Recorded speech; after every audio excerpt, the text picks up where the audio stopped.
Hello students, how are you? I hope are you well. आज मैं आपके साथ जो हमारा सब्जेक्ट यानी कि इंग्लिश है, यूटेट का, उत्तराखंड टेट का, उत्तराखंड 2022 का जो हमारा यहाँ इंग्लिश सब्जेक्ट है उसके बारे में, जो हमारा यूटेट के अंदर आता है यानी कि सेकंड लैंग्वेज। इसके अंदर अगर आपने इंग्लिश चूज़ की है तो मैं आपको इंग्लिश के बारे में जो हमारा मेन टॉपिक है, तथ्य हैं, मैं उनको सोल्व कराने की कोशिश करूँगी। और जो भी हमारे प्रीवियस ईयर क्वेश्चन हैं, जैसे टॉपिक वाइज हम क्लियर करेंगे, उसके बाद हम प्रीवियस ईयर क्वेश्चन को लगाएंगे। अब इसके अंदर यहाँ हमारा सब्जेक्ट है इंग्लिश, तो इसके अंदर मैं यहाँ बात करती हूँ ग्रामर की, यानी कि इसके अंदर भी हमारे अनसीन पैसेज आते हैं, जैसे कि हिंदी के अंदर आते हैं, संस्कृत के अंदर आते हैं, ऐसे ही हमारे इसके अंदर भी, इंग्लिश के अंदर भी अनसीन पैसेज हमको देखने को मिलते हैं। लेकिन इसके अंदर जो क्वेश्चन आते हैं, कुछ क्वेश्चन तो ऐसे होते हैं कि जिनको हम यानी कि हमें पैसेज में से मिल जाते हैं, लेकिन कुछ क्वेश्चन हमारे ग्रामर से दे देते हैं, तो उनको हमें सोल्व करना होता है। तो इसके अंदर अगर मैं यहाँ ग्रामर की बात करूँ तो आज मैंने जो हमारा टॉपिक है यहाँ पे सेंटेंस यानी कि वाक्य, सेंटेंस को उठाया। तो इसके अंदर मैंने यहाँ डेफिनेशन लिखी हुई है कि ए ग्रुप ऑफ वर्ड्स यानी कि शब्दों का ऐसा समूह विच मेक्स, जो बनाता है कंप्लीट सेंस, यानी कि जो हमारे भाव को क्या करता है, प्रकट करता है, यानी कि शब्दों का ऐसा समूह जो हमारे भाव को प्रकट करता है, क्या कहलाता है, कॉल्ड ए सेंटेंस, यानी कि वाक्य कहलाता है। ए ग्रुप यानी कि शब्दों का ऐसा समूह जो बनाता है, यानी कि कंप्लीट सेंस, यानी कि जो हमारे भाव को क्या करता है, पूरे तरीके से स्पष्ट करता है या भाव को व्यक्त करता है, तो उसको हम क्या कहते हैं, सेंटेंस कहते हैं। अब यहाँ अगर मैं इसके अंदर बात करूँ कि सेंटेंस, पार्ट ऑफ सेंटेंस यानी कि पार्ट्स ऑफ सेंटेंस, यानी कि जो हमारे सेंटेंस है इसके भी क्या होते हैं, पार्ट्स होते हैं, और इनके जो पार्ट्स हैं यानी उसको दो भागों में डिवाइड किया गया है। अगर मैं यहाँ फर्स्ट हमारा सब्जेक्ट और सेकंड होता है हमारा प्रेडिकेट।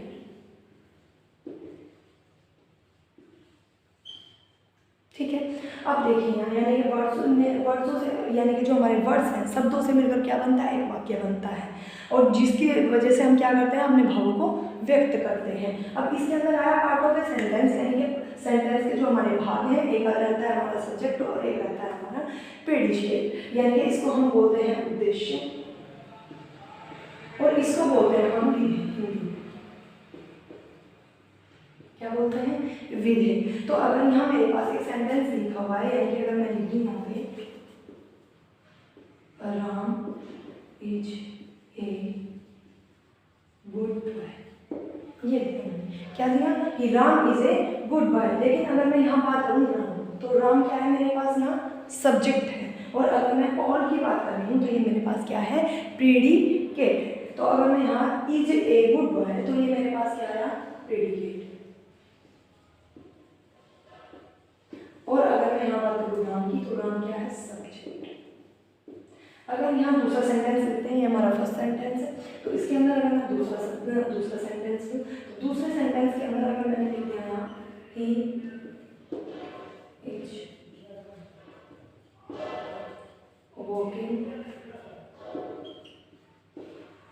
इन द ग्राउंड, यानी कि वह चल रहा है या टहल रहा है इन द ग्राउंड, यानी कि मैदान में। तो अगर मैं यहाँ बात करूँ ही क्या, किसके बारे में, कौन टहल रहा है, किसके बारे में यहाँ बताया जा रहा है, तो वो हमारा क्या है, यहाँ सब्जेक्ट है, क्या है, सब्जेक्ट। लेकिन अगर मैं इसकी बात करूँ is walking in the ground, तो ये हमारा क्या है, प्रेडिकेट। आई होप कि आपको यहाँ तक समझ आया होगा कि इसके अंदर जो हमारे पार्ट्स ऑफ सेंटेंस है, यानी कि सब्जेक्ट और प्रेडिकेट है, तो ये हमारा हिंदी में हम इसको बोलते हैं उद्देश्य, और जो हमारा सेकंड आता है प्रेडिकेट, उसको बोलते हैं हम विधेय। तो जो हमारा यानी कि मेन है, जिसके विषय में कहा जाए, जिसके विषय में कहा जाए, तो वो हमारा क्या कहलाता है, सब्जेक्ट, और जो कहा जाए वो क्या कहलाता है, हमारा विधेय। सब्जेक्ट है और हमारा प्रेडिकेट है। तो अगर मैं इसके अंदर बात करती हूँ, सब्जेक्ट कहलाती है, और जो हमारा प्रेडिकेट है और इसके बाद क्या है, नाउन और प्रोनाउन, और आता है डिटरमाइन, फिर आता है प्रेडिकेट। अगर मैं यहाँ प्रेडिकेट की बात करूँ तो इसके अंदर आती है मेरी, यानी कि मेन वर्ब आती है, हेल्पिंग वर्ब आती है, और इसके अंदर आती है मेरी ऑक्सिलरी वर्ब,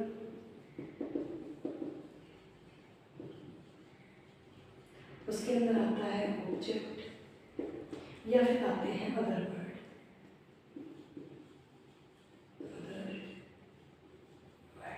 अब इसके अंदर अगर मैं यहाँ नाउन की बात करूँ तो नाउन क्या है, प्रोनाउन क्या है और डिटरमाइनर क्या है। फिर अगर मैं प्रीडिशिएट की बात करूँ तो इसके अंदर आती है मेरी मेन वर्ब यानी कि जिसको हम बोलते हैं मुख्य क्रिया, और हेल्पिंग वर्ब जिसको हम बोलते हैं सहायक क्रिया, ऑक्सिलरी वर्ब होती है हमारी, और ऑब्जेक्ट होता है और हमारे अदर वर्ड। ये सब किसके अंदर आते हैं, हमारे प्रीडिशिएट के अंदर।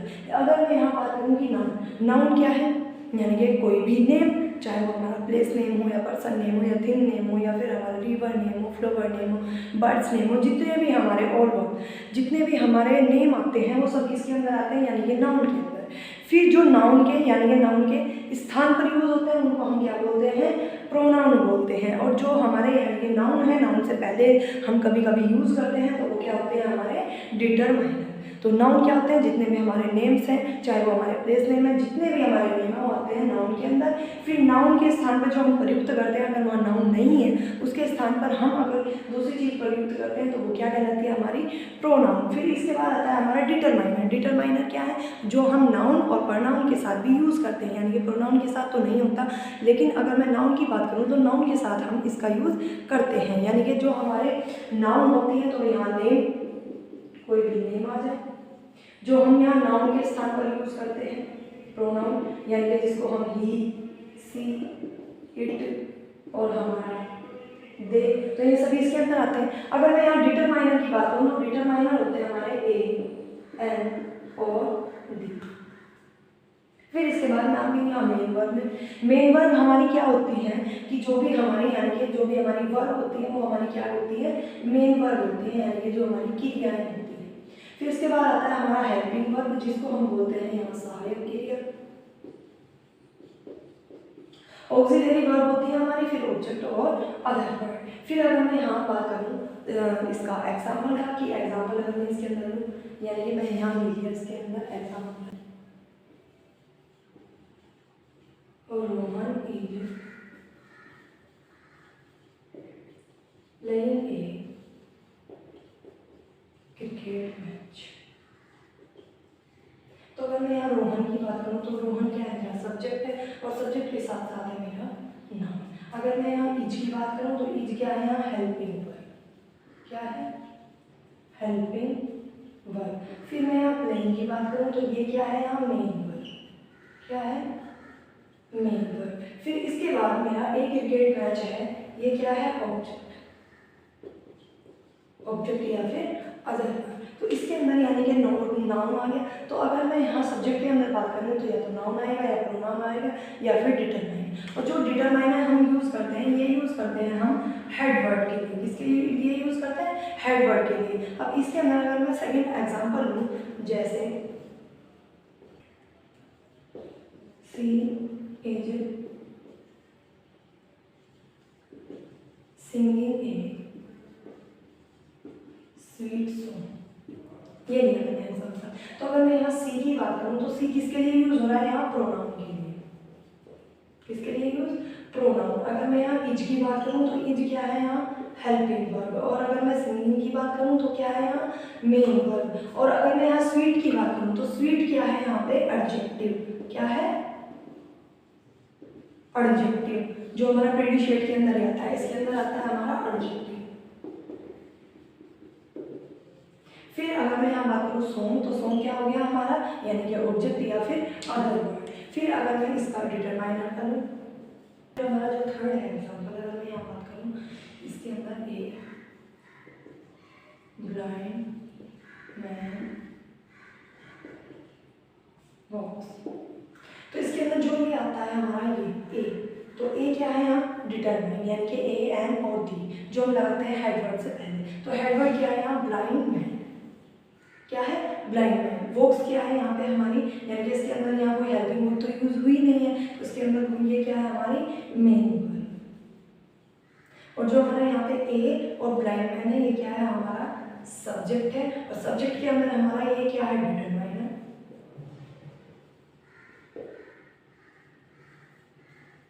और जो हमारा ब्लाइंड मैन है, ये क्या है, यहाँ पे हेडवर्ड। तो अगर हमसे ऐसे एग्जाम्पल देके पूछता है कि इसके अंदर यानी कि सब्जेक्ट और प्रीडिशिएट बताओ, तो हम सब्जेक्ट और प्रीडिशिएट बता सकते हैं, यानी कि ये है हमारा सब्जेक्ट और ये जो बाकी का है ये है हमारा प्रीडिशिएट। फिर इसके अंदर आ जाता है हमारा नाउन, यानी कि जो इसी के अंदर नाउन आता है, प्रोनाउन होता है और डिटरमिनेंट। अब इसके एग्जाम्पल करवा दिए हैं, तो इसके अंदर हमारी जो हेल्पिंग वर्ब है, मेन वर्ब है, ऑक्सिलरी वर्ब है, ऑब्जेक्ट है, अदर एडवर्ब है और एडजेक्टिव है, सभी के सभी किसके अंदर आते हैं हमारे सेंटेंसेस के अंदर, यानी कि इन सभी से मिलकर क्या बनता है हमारा सेंटेंस बनता है। अब इसके अंदर जो भी है हमारा यानी ये तो हुआ हमारा इसका। तो अब इसके बाद हम बात करेंगे यहाँ जो हमारा सेंटेंसेस है, ये तो हमारा कंप्लीट हो गया है। अब इसके अंदर जो हमारे टाइप्स ऑफ सेंटेंस है अगली वीडियो में हम वो डिस्कस करेंगे। आशा करती हूँ आपको मेरी वीडियो पसंद आई होगी। अगर आपको मेरी वीडियो पसंद आई हो तो आप लाइक करें, शेयर करें, सब्सक्राइब करें और बेल आइकन को प्रेस करना ना भूलें। Thank you so much.